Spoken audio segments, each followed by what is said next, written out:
These sessions are on keyboard improvisation. You'll find they're divided into a series of tasks with examples, so please pause or skip as you feel necessary.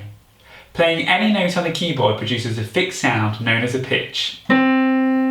Music is made up from fixed pitches such as these.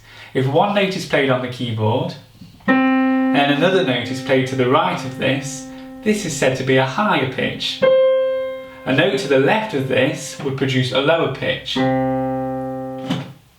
On a keyboard, groups of 2 black notes alternate with groups of 3 black notes.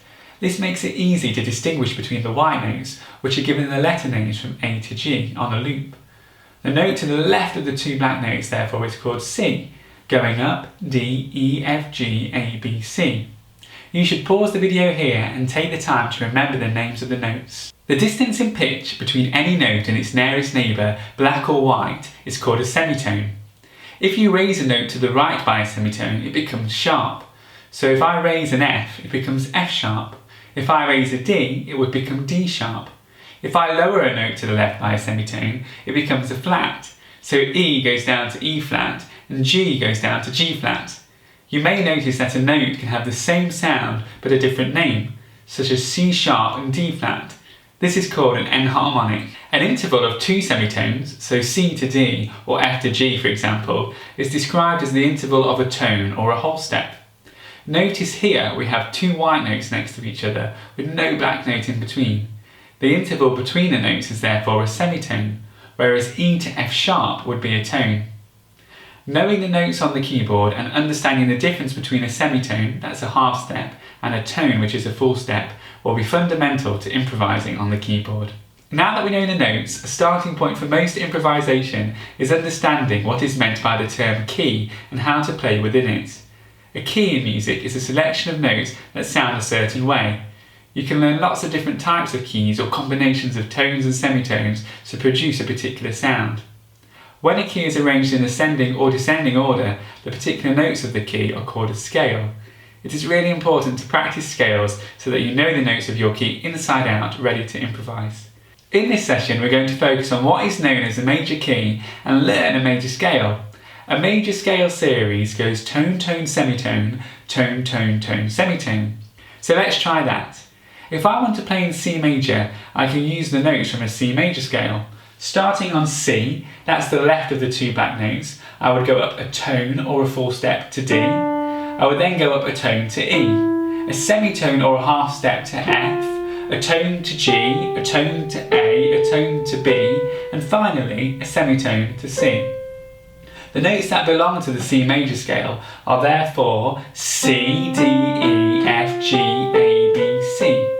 And we'll be able to use these notes in lots of different ways in the following videos to improvise in this key. Pause the video here and practice the C major scale and get used to the key. To help you play this, I would suggest using your first, second and third finger on C, D and E, and then bring your thumb underneath to F, trying not to twist your wrist.